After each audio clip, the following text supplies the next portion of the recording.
How many men do you think have died or got seriously hurt because of tactical decisions that were made, not because they made tactical sense, but because of ego or because of a culture or maybe somebody seeking notoriety or recognition?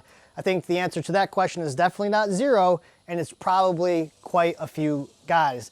Now, I think more often than not, when these decisions that are being made that don't make tactical sense, there are people that are not getting seriously hurt or killed, and you all have probably been privy to those type of decisions.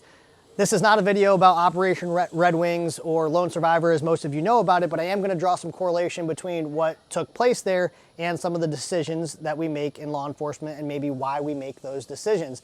Now, all of you should know that during Operation Red Wings, the Navy SEALs were compromised by a goat herder, and they never radioed back to let everyone know that they were compromised, basically to abort the mission and to get extracted out of there. And it wasn't until over an hour after they were compromised till they basically got ambushed by the Taliban fighters. And it wasn't until this clip from the Cleared Hot podcast with Andy Stumpf that I recognized or I realized, or it became known to me, why those Navy SEALs likely didn't radio back to let everybody know that they were compromised. The SEALs knew what the right thing was to do, but there was also some cultural issues going on at the time, both in SEAL Team 10 and on that task force.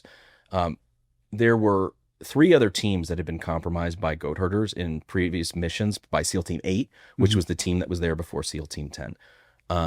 One of them did the right thing. They called for extract. They did, exactly what you're supposed to do, and they were mocked when they came back to the base and called basically, a bunch of pussies for not continuing the mission.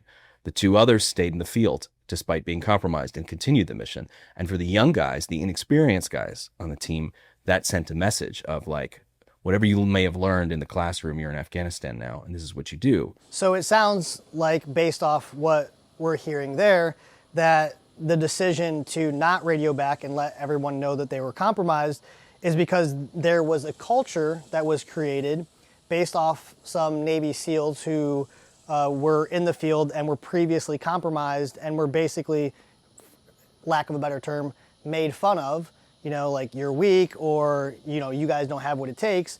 And so did that play into their decision making out in the field on this mission to not let everybody know that they were compromised because they were worried or didn't want to be labeled as, not being competent or capable? And it sounds like, based off what he's saying, that is at least part of the reason. The other thing that was happening is this is a task force dominated by Green Berets. Waddell was not parochial, gave opportunities, but the SEALs at least felt in some ways like they were the odd men out, kind of looked down upon, kind of not seen as, up to snuff in some cases. Peers or equals, perhaps. Yeah, I mean, they had some successful missions, but they felt they had a chip on their shoulder in some ways, is what I was told, and that they at least felt like they were viewed a certain way. And so it contributed to... I wonder if that was real or self-imposed. I don't know. It depends who you ask, whether you're asking the Green Berets or you're asking the SEALs. Yeah. But in any case, so this had been like a live issue. And so there were actual missions by new guys in which they were soft compromised by goat herders, and they just never told anybody. And there he says, maybe they felt like they were not up to snuff, comparing themselves to maybe the Green Berets or other teams. And so, again, thinking about their mindset and their perspective, obviously you go out there because you want to accomplish the mission. You want to do the thing that you came there to do. And so beyond, potentially a cultural decision to not let everybody know that they were compromised, it sounds like they just, really wanted to accomplish this mission to be, I don't want to say seeking recognition is not the right term here, but they just wanted to essentially get on the board, it sounds like, right? And obviously we know what ended up happening in Operation Red Wings. And one of the things that I talk about on the channel or on social media in general is this culture in law enforcement. And there are a few things that you've probably heard on the internet specifically related to dynamic by certain people or going dynamic or dynamic entries. And I think that this, and I've addressed this before, is part of the cultural problem in law enforcement. I mean, there's t-shirts that you can buy that say, "Go dynamic, be a man," right? And so what kind of message is that sending to people that are doing the job, right? Especially if it's influenced by somebody who they they think, you know, they should be paying attention to or has a lot of real world experience. Aren't we kind of, you know, in essence, potentially pressuring people into doing something a certain way?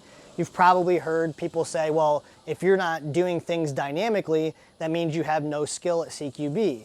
Isn't that also kind of pressuring people potentially to do things a certain way, things or make tactical decisions that maybe don't make tactical sense, but based off of a culture or based off of, you know, being worried about how somebody is going to label the way that you're doing something. And I've heard this talked about by special forces guys and seen this back and forth on the internet, you know, even in special forces amongst the different types of teams. So you have like, you know, team 1 through team 6 or whatever it is, and then you have like A squadron, B squadron, and there's a competitiveness amongst even these, you know, different groups within the same organization. And this group thinks that they're better than this group, and this group does one thing a certain way and they like the way that they do it and they think they're doing it correct, and this other, you know, group or team doesn't like the way that they do it and doesn't think that they're doing things correctly. And there's sort of like this measuring contest of who's doing it right, who's better. And even there's like, well, how many operations have you been on? How many deployments have you done? And then it even boils down to like, well, how many engagements have you had? You know, all things that at the end of the day really don't matter all that much, but it's like the metric that we kind of compare ourselves to each other. And that same kind of mentality also exists among different teams in law enforcement. So you might have a SWAT team who does everything dynamic, and then you have a SWAT team who does everything, you know, or not everything, you know, surround and call it or breach and hold, but predominantly does it this way and thinks this is right. And this team thinks that this team is doing things dangerously, and this team thinks that this team is playing things too safe and doesn't have any skill, or whatever the case is. And I think all that at the end of the day doesn't really matter, and it can be toxic and it can be dangerous, and you could have guys who are making decisions that don't make tactical sense but are based on something else entirely. I have seen myself and have been privy to decisions that were being made that didn't make tactical sense, and I'm sure you guys have too. If you guys have any of those stories that you'd like to share from your own experiences, make sure you're putting those in the comments.